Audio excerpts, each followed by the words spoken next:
माझ्यासारखे किती लोक आहेत ज्यांना काहीतरी वेगळं खायचं आहे. दररोज सारखं भात भाजी असं नाही, काहीतरी वेगळं पण टेस्टी पण आणि लवकर पण होऊन जायला पाहिजे. आता हे सगळं गोष्ट करायचं म्हणलं तर खूप सारे इन्ग्रेडियंट्स लागतील असं वाटतं.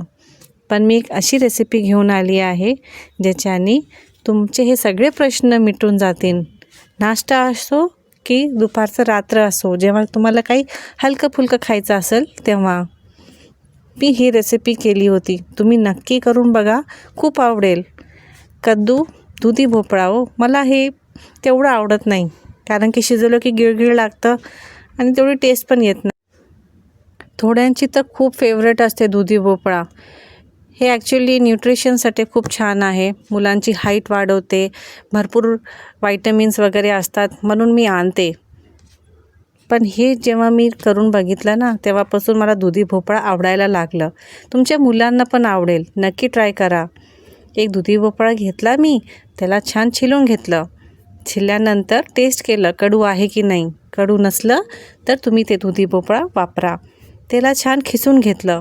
खिसल्यानंतर थोडासा कांदा बारीक चिरून टाकला आणि बारीक चिरून 2 हिरव्या मिरच्या टाकले.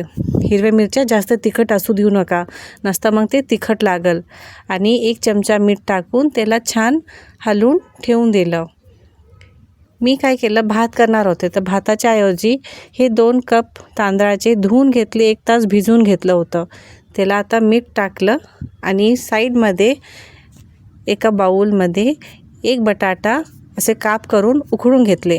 तुमच्याकडे अख्खा बटाटा उकडलेला असला तर खूपच छान. आता माझ्याकडे नव्हता, मी आता पुन्हा कुकर लावणार तर नव्हते, म्हणून मी काय केलं, 1 मोठा बटाटा घेतला, त्याला पाण्यामध्ये टाकलं, उकळून घेतलं आणि ते थंड झालं की ह्याच्यामध्ये टाकलं.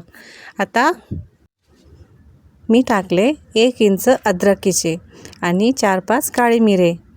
आता आपण मीठ टाकून जे दुधी भोपळा टाकलं होतं ना, ते पाणी सुटलं असेल, पाणी सगळं निचोडून ह्याच्यामध्ये टाकायचं. ह्याच्याने काय होतं, आपण जेव्हा मिक्स करू ना पिठामध्ये ते पातळ नाही होणार. तांदळाचं जे आपण घेतलं होतं ना ते आपण थोडं थोडं करत म्हणजे ग्राइंड करायचं थांबायचं, ग्राइंड करायचं थांबायचं, असं करत करत छान एकसारखं पेस्ट करून घेऊता. थोडंसं पाणी टाकून हिसळून घेऊता आपल्या मिक्सरच्या भांड्याला आणि त्याच्यात टाकूता.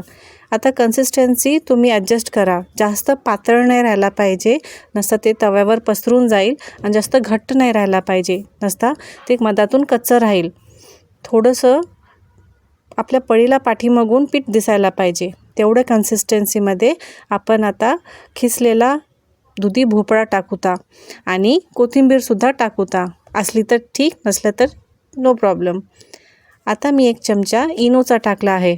तुमच्याकडे जर इनो असेल तर बेकिंग सोडा आणि बेकिंग पावडर हे अर्धा चम्मच करून त्याच्यामध्ये टाका.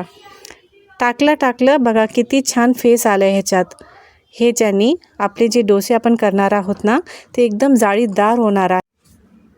तवा छान गरम झालेला असेल तेव्हा आपण हे पीठ टाकूया.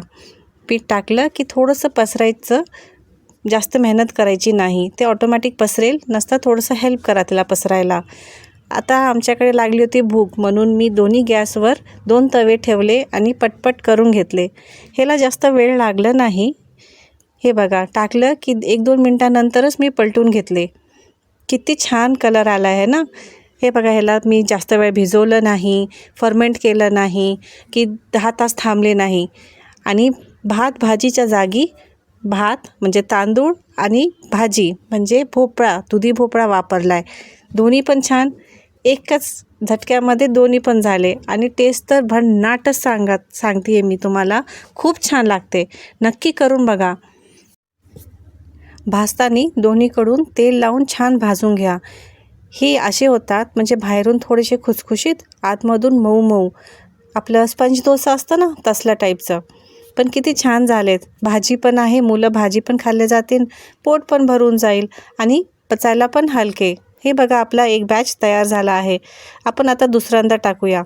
हे बघा, टाकल्याच्या नंतर ते तुम्ही डोस्याकडे बघा किती छान जाळी आली आहे. इतके जाळीदार आणि मऊसूद झाले होते ना, खूप छान झाले होते. अक्षरशः पोट भरलं होतं पण मन भरलं नव्हतं, अजून खायची इच्छा होत होती. हे बघा किती छान झाले आहेत आपले लौकीचे डोसे, लौकीचे चिलाही म्हणू शकता तुम्ही. मी हे अद्रकची चटणीसोबत सर्व केलं होतं.